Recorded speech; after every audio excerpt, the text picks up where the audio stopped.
नमस्कार पशुपालक मित्रांनो, स्वागत आहे आपल्या फेडगुरू या यूट्यूब चॅनलवरती. मित्रांनो, आजच्या व्हिडिओमध्ये आपण जेनेक्स या कंपनीच्या पावडर सोडाफॉस याबाबत माहिती घेणार आहोत. मित्रांनो, या सोडाफॉस पावडरचा वापर आपण आपल्या पशूंमध्ये कुठे करायचा, त्यासोबतच या पावडरच्या वापरामुळे आपल्याला आपल्या पशूंमध्ये कुठले फायदे होतात, तर या संबंधित सविस्तर माहिती आज आपण घेणार आहोत. मित्रांनो, व्हिडिओ सुरू करण्याआधी आपल्याला एक विनंती आहे, आपण जर चॅनलवरती नवीन असाल तर चॅनलला सबस्क्राईब करा. आपल्याला जर व्हिडिओ आवडला तर व्हिडिओला लाईक करा आणि आपले जे पशुपालक मित्र आहेत त्यांच्यासोबत व्हिडिओ नक्की शेअर करा. मित्रांनो, प्रथमतः आपण पाहूया की पावडर सोडाफॉस मध्ये आपल्याला कुठला घटक दिलेला आहे. तर मित्रांनो, या पावडरमध्ये आपल्याला सोडियम ऍसिड फॉस्फेट असा घटक दिलेला आहे. मित्रांनो, आता आपण पाहूया की पावडर सोडाफॉसचा वापर आपण आपल्या पशूंमध्ये कुठे करू शकतो, तसेच या पावडर सोडाफॉसच्या वापरामुळे आपल्याला आपल्या पशूंमध्ये कुठले फायदे होतात. मित्रांनो, पावडर सोडाफॉसचा वापर आपण आपल्या पशूंमध्ये पीपीएच हा जो आजार आहे तो जर झाला तर त्या ठिकाणी आपण या पावडर सोडाफॉसचा वापर आपल्या पशूंमध्ये करू शकतो. मित्रांनो, पीपीएच म्हणजे पोस्ट पार्च्युरेंट हिमोग्लोबिन्युरिया. मित्रांनो, हा आजार शक्यतो आपले पशु व्यायल्यानंतर त्यांच्यामध्ये आपल्याला पाहायला मिळतो. या आजारामध्ये मित्रांनो, आपल्या पशूंची जी लघवी आहे तिच्यामध्ये लालसरपणा येताना आपल्याला दिसतो.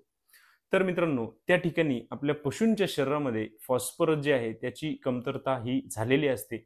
तर त्या ठिकाणी मित्रांनो, आपण या पावडर सोडाफॉसचा वापर एक सपोर्टिव्ह थेरपी म्हणून आपल्या पशूंमध्ये करू शकतो. यामुळे मित्रांनो, आपल्या पशूंना या आजारामधून लवकरात लवकर ठीक करण्यासाठी या पावडर सोडाफॉसचा अतिशय चांगला फायदा आपल्या पशूंमध्ये पाहायला मिळतो. त्यासोबतच मित्रांनो, आपण पावडर सोडाफॉसचा वापर आपल्या पशूंमध्ये ज्यावेळेस त्यांना मिल्क फिवर हा आजार होतो तर त्या ठिकाणी सुद्धा करू शकतो. मित्रांनो, आपले पशु व्यायल्यानंतर त्यांच्यामध्ये मिल्क फिवर आजार त्या ठिकाणी आपल्याला जास्त प्रमाणामध्ये पाहायला मिळतो. तर मित्रांनो, आपण त्या आजारामध्ये देखील या पावडर सोडाफॉसचा वापर आपल्या पशूंना एक सपोर्टिव्ह थेरपी म्हणून जर केला तर त्या ठिकाणी सुद्धा मित्रांनो, आपल्या पशूंना या आजारामधून लवकरात लवकर ठीक करण्यासाठी या पावडर सोडाफॉसचा अतिशय चांगला फायदा आपल्या पशूंमध्ये आपल्याला पाहायला मिळतो. मित्रांनो, या आजारामध्ये आपल्या पशूंच्या शरीरातील कॅल्शियमची जी लेवल आहे ती कमी झालेली असते. त्यामुळे मित्रांनो, आपल्या पशूंच्या शरीरामधील जे कॅल्शियम आणि फॉस्फरस याचा जो रेशो आहे तो त्या ठिकाणी बदललेला असतो. तर मित्रांनो, त्या ठिकाणी आपण जर या पावडर सोडाफॉसचा वापर आपल्या पशूंमध्ये केला तर मित्रांनो, आपल्या पशूंना या आजारामधून देखील लवकरात लवकर ठीक करण्यासाठी या पावडर सोडाफॉसचा अतिशय चांगला रिझल्ट आपल्याला आपल्या पशूंमध्ये पाहायला मिळतो. त्यासोबतच मित्रांनो, आपण पावडर सोडाफॉसचा वापर आपल्या पशूंमध्ये ज्यावेळेस त्यांना पायका हा आजार होतो तर त्या ठिकाणी करू शकतो. मित्रांनो, पायका म्हणजे आपले पशु ज्यावेळेस अखाद्य वस्तू खातात तर त्या आजाराला आपण पायका असे म्हणतो.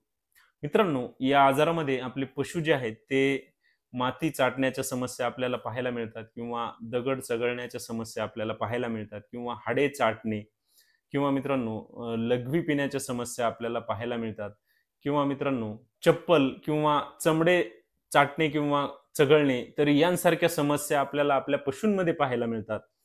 तर त्या ठिकाणी सुद्धा मित्रांनो, आपण या पावडर सोडाफॉसचा वापर जर आपल्या पशूंमध्ये केला तर मित्रांनो, आपल्याला या आजारापासून आपल्या पशूंना लवकरात लवकर ठीक करण्यासाठी देखील आपण या पावडर सोडाफॉसचा आपल्या पशूंमध्ये वापर करू शकतो. मित्रांनो, यामध्ये सुद्धा या पावडरचे आपल्याला अतिशय चांगले रिझल्ट आपल्या पशूंमध्ये पाहायला मिळतात. तसेच मित्रांनो, पावडर सोडाफॉसचा आणखी एक फायदा म्हणजे या पावडरचा वापर आपण आपल्या पशूंमध्ये त्यांचा जो कन्सेप्शन रेट आहे, त्यांची जी गर्भधारणा होण्याची क्षमता आहे ती वाढवण्यासाठी देखील करू शकतो. मित्रांनो, आपल्या पशूंच्या शरीरामध्ये ज्यावेळेस फॉस्फरसची कमतरता होते तर त्या ठिकाणी आपल्या पशूंना माझावरती येण्यासाठी समस्या येऊ शकतात किंवा आपल्या पशूंचा जो सोट आहे तो व्यवस्थित येत नाही. तर मित्रांनो, मग त्यामुळे आपल्या पशूंमध्ये त्यांची गर्भधारणा होण्यासाठी अनेक अडचणी आपल्याला पाहायला मिळतात.